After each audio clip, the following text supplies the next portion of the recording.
से खसूसी गुफ्तगू में कहा कि भारत तासुर देने की कोशिश कर रहा है कि मकबूजा कश्मीर में जारी तहरीक आज़ादी को बाहर से कंट्रोल किया जा रहा है, जिसे पूरी दुनिया ने मुस्तरद कर दिया है और कश्मीरियों की मौजूदा तहरीक को इनकी अपनी तहरीक करार दिया है।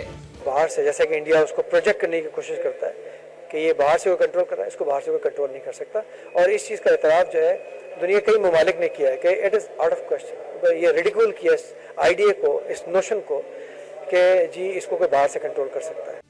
नफीस ज़करिया का कहना था कि भारतीय दानिशवर और थिंक टैंक्स ने भी यही कहा है कि कश्मीर में जो हो रहा है इसमें पाकिस्तान को मुर्द इल्जाम नहीं ठहराया जा सकता। भारतीय बीजेपी हुकूमत को समझ नहीं आ रही कि कश्मीरियों की मौजूदा तहरीक को कैसे खत्म किया जाए। इंडिया जो है चूँकि खुद उनका अपना मीडिया, खुद उनके अपने थिंक टैंक्स, खुद उनके अपने जो है लीडरशिप ये कह रही है, गाये बगाए उन्होंने कहा है कि जो कुछ कश्मीर में हो रहा है वो न उसके अंदर कतई तौर पर पाकिस्तान को ब्लेम नहीं किया जा सकता। दफ्तर खारजा के तर्जुमान ने कहा कि ह्यूमन राइट्स वॉच और एमनेस्टी इंटरनेशनल ने मकबूजा कश्मीर में भारतीय मजालम की बात की है, जिस पर भारत ने इनके तमाम दफातर बंद कर दिए।